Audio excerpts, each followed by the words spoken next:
Okay, we are rolling here, and we just deliberated. This is episode 15 of the Limited Range podcast. I'm Jack. This is Dean, and some exciting news for the folks that don't already know. We've launched our YouTube channel. We're racking in the views. I think our highest viewed video has got about 15 views already. Ooh-wee. Yeah, I spent some time putting that on YouTube, and I'm excited. We got a channel, the Unlimited Range channel, and you can find that on YouTube. You might have to search a little bit for it. Yeah, you're gonna have to dig. We're certainly not the first or second or third result that pops up. I don't think. No. They make that hard. That is something. They make that kind of hard.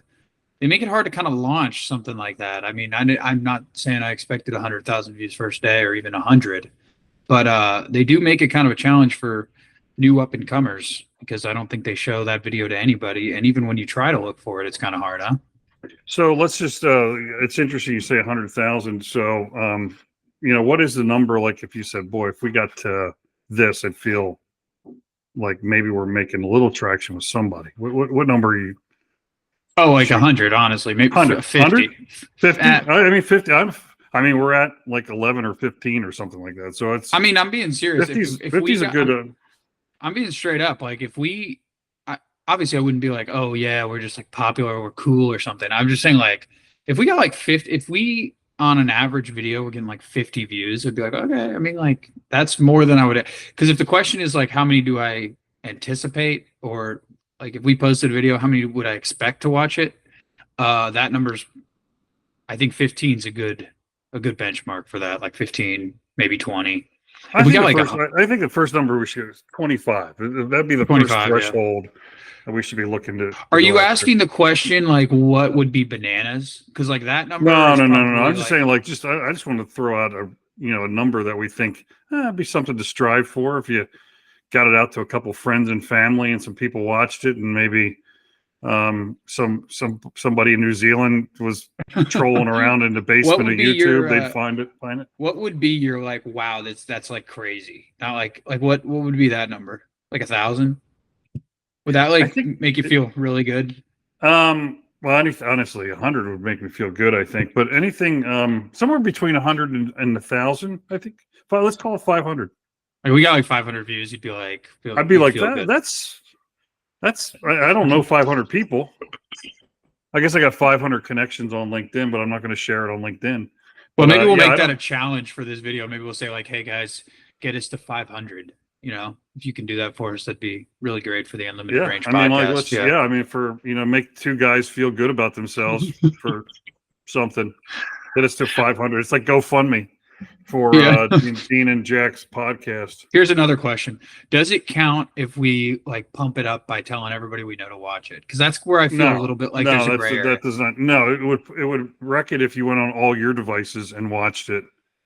And so that's what that's kind of how I feel about the thing too. Is like, close family and friends or something. I might be like, hey, we got this video, you might enjoy it, whatever. Feel free to watch or don't. But I kind of feel like not going the route where you're like blasting it on Facebook and stuff, because I feel like those are fake. Because I feel like you just put it on all your channels and your LinkedIn and whatever, it would just put it everywhere, and then you get like a couple hundred cheap views. I feel like that's kind of cheating the system.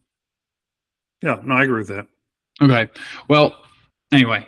Do I give you the teaser trivia question for this week? So I think you last jumped my time gun. I was gonna give you a little intro to it. I was gonna say we got Dean. I was gonna say we got Dean's trivia question of the week coming up here. Right. So we know that. So last time we did one about Alaska and the ptarmigan, which actually grows feathers on its feet so it can stay warm in the Alaska cold. But this time, since we're in Tennessee, actually we're both in Tennessee. Davy Crockett was a famous frontiersman. He went to Congress, and he also died in what famous battle? Famous battle. So I'm going to leave this one till the end here, and I'm just going to let any of our do you know off the top of your head the answer to that? I think I might know, but I also might not. So I think we'll let that one stew, and then you can kind of give your little answer there at the end. If anybody's watching this and you stay tuned all the way through the end, please do.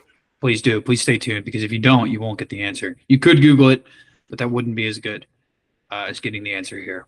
No. So, yeah, I thought we could start with the elephant in the room there. The Eagles take a bummer of a loss on Monday night, and that was kind of tough. And I don't think we should probably go like I could probably go like an hour and a half because I already have just in my own head, just sitting around, just being upset about it.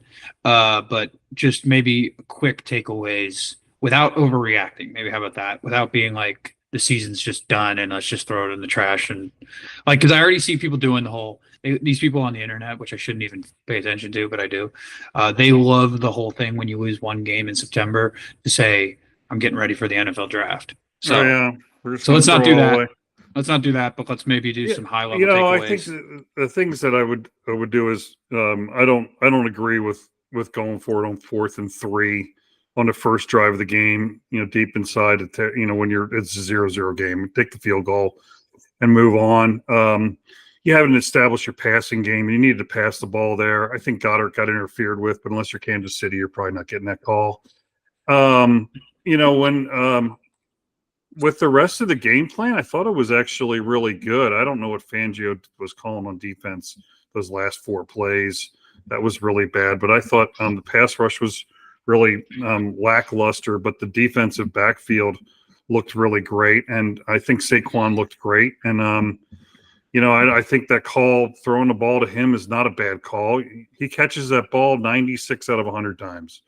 And he knows that. And, they game planned all week with A.J. Brown on the field. And then Saturday they have to call the game, say he's out. So then a huge part of the playbook that you put in place for Atlanta goes out the window. Right. So, they're going to game plan this week for New Orleans without A.J., more Jahan Dotson. And so, we'll see what Jahan Dotson's made out of. We'll see what some of these other guys can do. It's way too early. They're going to lose some other games you think they should win, and they're hopefully going to win a couple games you wouldn't necessarily thought they would have. So I think overall, I thought they looked pretty well. The last drive of the game was great. I mean, like grinding 8+ minutes off the clock, taking away Atlanta's will. Saquon catches that pass, which I think that you walk away, you're feeling awesome about that. And now he drops a pass and you're like, oh my gosh, it's horrible. The season's over. I don't have that, but I do think those are my main takeaways. Yeah, I definitely agree. I think there's a conversation there about the whole analytics thing. I a couple field goals in that game that we didn't take certainly make an impact on the final score. And I think when you go back and you watch older clips and you've watched the game for a long time, there's just parts of this where it just gets so frustrating when these guys outsmart themselves and it becomes all about the numbers and not about the other stuff. And I just think like I was screaming at the TV when we went for it on that 4th down. We just did not have a flow in the offense at that point in time. The defense had just made a good stop. You take the points, and you just take the points. You just take the points there, and you get, there is something to whether the numbers say there is or not. There's something to the rhythm of the game, getting points on the board. Your offense kind of gets in a rhythm, gets in a flow, and then that comes back and serves you later on. And I just really hated that decision, and I felt like it set the tone. And then my other just high level thing with it is, again, I don't want to do the overreaction thing because there was a lot of good stuff from that game. Devontae Smith looked really good. I think the defense looked good in spots. Barkley's obviously a difference maker that we haven't had in a long time and things of that nature. But it does harken back to last year where I think you're just simply better than another team and you can't win. And I think that's the biggest thing that I think is going to be the hurdle this year is when you're just the superior team, which I think Atlanta's better than advertised, and that they got credit for before the season. I think that's true, but I also just think across the board, it's a home game Monday night. I just think you're the better team, and you got to go in there and you just got to take care of business. Yeah, and I know you watch the Manning brothers podcast or the broadcast, and I watch Troy and Joe Buck, and during that first field goal, he's like 20 years ago or 10 years ago. This is a no doubt. You just take the field goal and walk away, and then you go, kick off. And so he even made that comment, and I think that's still right. I do think, this whole thing about early in the game going for two, eschewing field goals and going on 4th and 4. It's just, those kind of decisions. I don't agree with them. I think and I think that's also like, here's the thing, but there's like the math, and then there's like the art to it, right? And I think you're absolutely right. You hadn't set a tone. You're not behind. It's going to be a defensive game. Well, my bigger thing is that there was no take the momentum. My biggest thing, and I think this is the biggest knock that I'm not a huge Sirianni fan for this reason. I think he screws it up more than he gets it right on these things. There was no indication that we were going to pick that up. That's the other thing. Is like there's certain times and places where you're in a 4th down situation, for example, and your offense is moving, and maybe you have a couple bad plays, and but overall you're looking at the schematics and you're looking at the way the game's playing out, and you're like, okay, I like the fact that we're getting aggressive here, or our defense is playing great, so we want to go for a touchdown. There's circumstances where I think that's a decision that you make and you live with the result. I was saying before that play snapped, I was like, we're not going to pick this up. No, I know. I agree. I mean, on 3rd down and 4, they threw it to Johnny Wilson, who's basically almost an undrafted free agent who ran the wrong route. And there was no chance of making that play. So you're not going like, man, we're almost there. Yeah. And I got A.J. Brown on the field, who's like one of the top 3 wide receivers the entire game. All that changes things. Plus, it was literally the first drive of the game. You have no momentum or anything. So yeah. Anyway, I think you are on a pretty similar page. Well, the play they drew up, the play that they actually decided to run, was not a good play. Like it was not. It clearly, I'd probably be talking about this differently if it seemed like they had worked all week. Okay, we get to this situation. We got to play for this situation. We're going to run it. We're going to execute. And we're going to pick up a first down. It didn't seem that way at all. It seemed like they just, ripped something off, and it didn't work. And then, whatever. But I don't want to spend a ton of time on it. I think the other main takeaway is the only criticism I've seen, I agree with, that I think is going to linger, is the defensive line troubles are kind of scary early on, because I think you're paying this much money. You pay a guy in Huff, who was a situational pass rusher, a bunch of money, and I don't know what all goes into it. I know Reddick is 30 or whatever, but it just, part of me thinks, okay, you're paying Huff most of what you probably would have paid Reddick, and he's been very productive in his time in Philly. And Sweat is just kind of always been a good guy, not a great guy. Davis has shown nothing so far. And so, I mean, I like what Milton Williams was doing. And that other guy, what was his name? The guy, Booker, he actually looked pretty good. So I think there's some promise there, but they got to figure something out. Because Brandon Graham can't be your most effective edge rusher. 35. And I don't know if you're going to try to put, Milton Williams out wide at times, because I think he is one of your better pass rushers. So I don't, so I don't know what they're going to do there. But let's pivot. Anyway, let's pivot to quickly maybe what we're looking at for this upcoming weekend. If you've got I've got my best pick of the week lined up. It may be controversial. Actually, okay, I want to go back. I think. You're going to have to remind me, but on week 1, so we missed week 2 because scheduling conflict. So we didn't get last weekend's slate in. So we apologize if you were waiting on our picks. But week 1, I picked the Eagles in week 1. That worked out. I believe you picked Tennessee. Right? At Tennessee, I think they were up like 21-7. Managed to get a punt blocked, and Will Levis threw like one of the most inadvisable pick sixes since Dan Jones did in week 1. So you're off. You're not off the schneid yet. I'm not off the schneid yet, and I actually thought I had Caleb Williams under 245 passing yards, Josh Allen over. I think Josh Allen was close to going over. Caleb Williams wasn't close to getting to 245, as a lot of quarterbacks have not been. So since week 2 is voided for me, I'm still 1-0. Big Dad's 0-1. He's looking for some redemption here.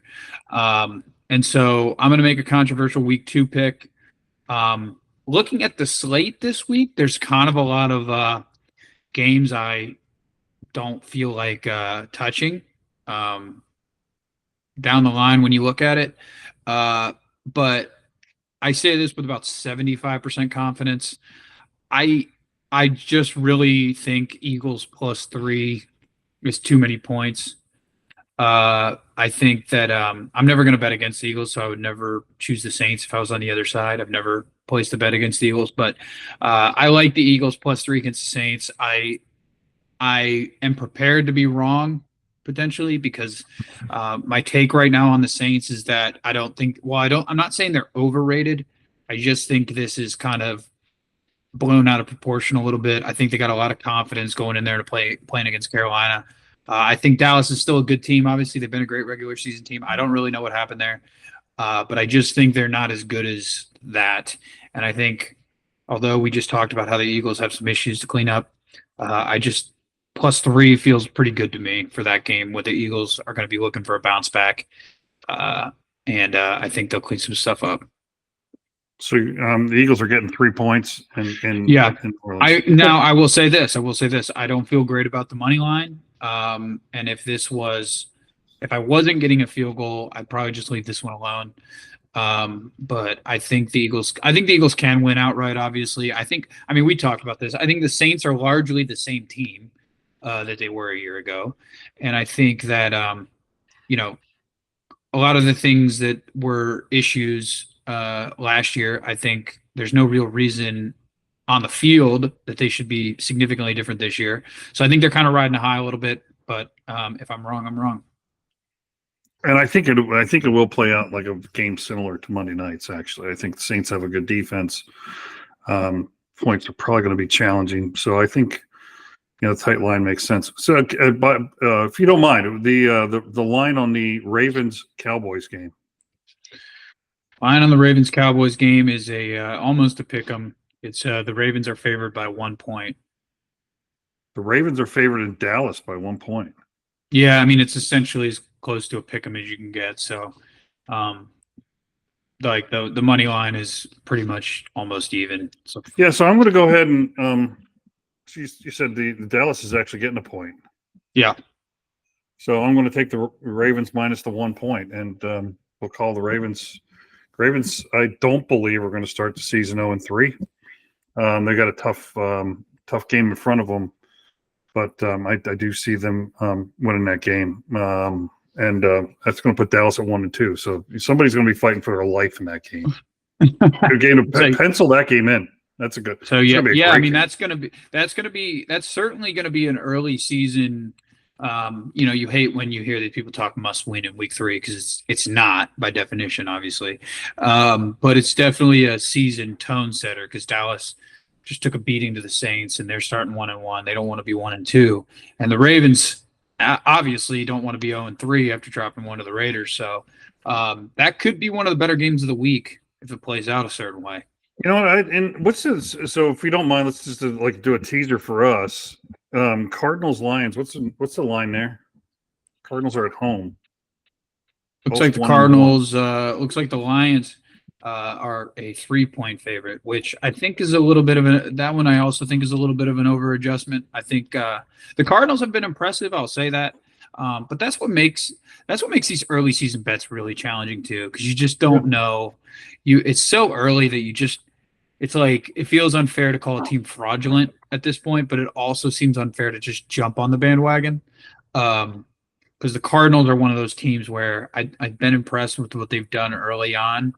And then obviously Harrison Jr. looked much improved week 2, but it's just so if you're going to history. Take this, so you and I probably go against each other on this. I'll take the Cardinals and the 3 points if you want to take the Lions +3. Well, I'm clarifying that I'm only making one for this podcast bet of the week, and that's my Eagles +3. It's just a fun head. Just looking at it though, I would take the Lions. I would take the Lions -3. I think they're I like their roster.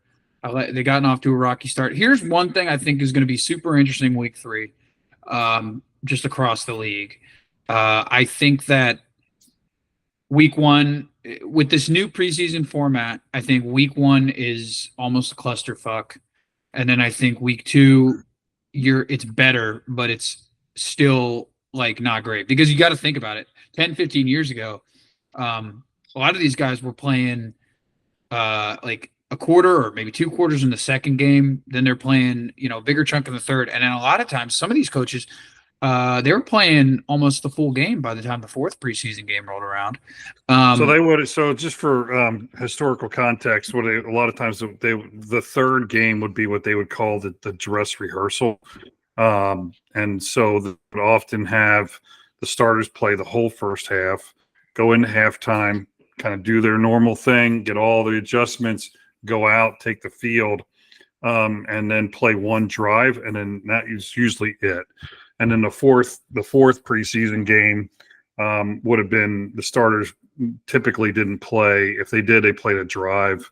But they typically wouldn't play. You're really fighting for a roster spot to evaluate who your 53 are going to be. But the third game, you're absolutely right, was close to a dress rehearsal for the whole thing. So they played 2.5 quarters at least, and maybe even 3. And they would have in the second game probably got well into the second quarter. And they might, depending on how the game was going, they might have tried to have them run a 2-minute drive or something going into halftime. So there would have been a lot more playing time in preseason than now. You've eliminated a game and you've eliminated almost all the reps. Yeah, and I don't like being the new. I don't like being. Look, I get it. You got these assets that are worth more than ever. And the last thing you want is your star player to go down in a preseason game and miss the season. So I don't really have an issue with it. My thing is just you see it on the field. You see it on the field that these guys have done the training and everything, but it's just not fluid. So my thing with it is I think week 3 is where you really start to see, okay, is this team actually bad or is this team actually good? Or because I think at that point, some of the mistakes and some of the things that look really sloppy, you just then are able to start to say, okay, this just might be a sloppy, because now you've had 2 weeks under your belt versus week 1, you kind of expect it. Week 2, I think you're still ironing out some of that stuff. By week 3, I think it's okay to say like, okay, if this team just keeps committing a bunch of penalties, if they keep having turnovers, that's just who they might be unless they change course. So I think that'll be interesting to see across the league. So yeah, but anyway, so those are the picks. I like the Lions in that one, but my overall pick, taking the Eagles. You are taking. Remind me who you're. Taking the Ravens. Taking the Ravens, and then our head-to-head, we're gonna just take. I'm gonna take the Cardinals. Yeah, we'll call that our head-to-head match. Just our fun. Yeah, it's just a fun head-to-head matchup. Before I guess we'll close out here with some of the trivia stuff, but I wanted to give a little anecdote per se. Yeah. I want to get your thoughts on this too, because I think it's interesting. So yeah, I've got my company. Oh, before I get into that too, I just want to say I have no sponsorship today, just H2O. Yeah, I thought it might be interesting to get your thoughts. So I'm off work tomorrow because I'm playing in a company softball tournament. Played last year, and I'm just kind of curious where you stand, because I think I think these things are bizarre in a way. Like, they're fun for sure, but I think it's one of those very interesting things where you're just really not sure how what the right amount of effort to give is on these types of events. Like, do I want to be the guy? Do I want to be the guy who's going balls to the wall here at the company softball tournament? But because that looks kind of weird. But then it's like, I don't want to be the guy who just acts like I don't care and just starts like sucking it up. And then it gets into the question of like, how much of this impression even matters in the first place? Have you dealt with something like that? I'm not sure I have, but I feel where you're going. I like the question. I mean, I do think being competitive, I think you want to show a competitive quality. Competitive spirit. I don't think you want to just kind of go out there loafing around or being like, yeah, hey, it's like Saturday afternoon. I'm horsing around here with my buddies. No, I think you want to be competitive, but you don't want to be the guy that's over competing, or like, you don't want to be like Russell Wilson doing high knees, in the dugout. You don't want to be like throwing down curse words and trash talking. The reason I ask is because I think I think I did a good job last year, but I think I overdid it. I slid hard into second base, came up with obviously you wouldn't call it an injury per se, but got some real bad road rash. That had me thinking that probably just need to bring it down about a notch. Probably don't need to be sliding on a crappy field. But it was interesting. I asked one of my buddies, is like, what's the word on, going out and getting baseball pants? And his feedback was, you do not want to be baseball pants guy. So that's no, I don't think you want to do that. I don't think you want to be trying to get an extra base there, especially early on in the tournament. I think you've got like probably a 2-and-out tournament or something like that. But if you get pretty far along and you're playing against other competitive people, I think there's time to be competitive. But at no point do you want to be like, I'm not having fun anymore. I'm out here to win. Like I don't think that you don't want to. So what you're saying is you don't want to ever flip the switch. You don't want to flip the switch. Like, no, I mean, I don't watch too much baseball. I always feel like Bryce Harper, he plays like he can tell he's competitive, but he almost seems like a pretty jovial guy. He's talking with some people out in the field. Like when I don't watch a ton. I watch like this much, right? But I think you want to be that guy. Like, hey, so you want to yuck it up with the first baseman if you get a hit. Yuck it up a little bit with the other team. Have fun, but be focused. And I'm going to hit the ball hard. I'm going to run it out, but I'm not going to I'm not going to turn that two guy here. trying to turn two, get him to throw one away. Two here keep on going. Yeah, I don't think you want to do any of that. So basically, there's just so basically that you want to, if we can sum this up, you want to play hard, but in these little moments, you want to make the right decision. I don't want to turn two here, try to go for a bad throw. I'm not sliding into this guy here at second base. I'm not taking out the second baseman so he can't turn two. Yeah, I'm not plowing down the catcher. I'm not digging it out if I hit the pitcher. Running. If you have to knock the ball away from somebody, you shouldn't have been running in the first place. So, or like if you accidentally hit a liner back at the pitcher, we're not digging that one out. No, just stop. Just stop. Hey, dude, sorry. Yeah. Especially don't slap it down into the ground at the pitcher because as a softball pitcher, I really hated when people did that, especially like these speedy little guys. Like, okay, little slap you're not in college and playing something or whatever. Like, come on, dude. It's helpful advice. I agree. Baseball pants. If you sweat a lot, maybe a sweatband, but not for the general. You should be wearing sweatbands, things like that. But I know you also don't want to be like loafing around and being like, it doesn't matter. Is it like because there's guys. That's kind of my point with this. That's kind of my point with this conversation. It's kind of a tricky line. It's kind of a tricky line when you're going to like a company event or something like that. It's a tricky line to you have to care enough that you're not the guy that sucks because he doesn't care, but you also don't want to be the guy that cares way too much. Well, no, but here's the thing: like if you be the guy that just like smashes a couple home runs and like really doesn't put in a ton of effort, other than that, like that's a good case scenario, right? Because you're not, but the guy that's like playing like Pete Rose out there. That's not a good look. Is it out of okay? I'll redact the name, but like a guy we know that used to work walks in the church league. Yeah, don't do that. don't do that. So is that another take with softball? You should be up there to hit. You should be up there. It is a hitting game, and you're starting with a 1-1 count for a reason. It's not fast pitch competitive softball. Yeah, no. We know let's just for context for one of our 15 viewers. We know a guy that would like to work a walk in slow pitch softball. Especially, I think he played on a pretty good team that used to kick our ass. So he's working walks sometimes with a 7 or 8 run. Yeah, lead. Don't crowd the plate and all that stuff, and don't step out after every pitch.